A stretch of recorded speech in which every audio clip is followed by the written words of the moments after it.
Pinaiimbestigahan ni Pangulong Aquino ang pagbibigay ng parol kay dating Batangas Governor Antonio Leviste.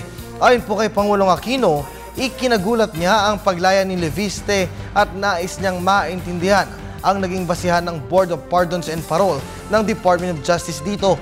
Ayon pa sa Pangulo, nais niya ding maging bahagi ng review ang pagtatalaga sa Board of Pardons and Parole.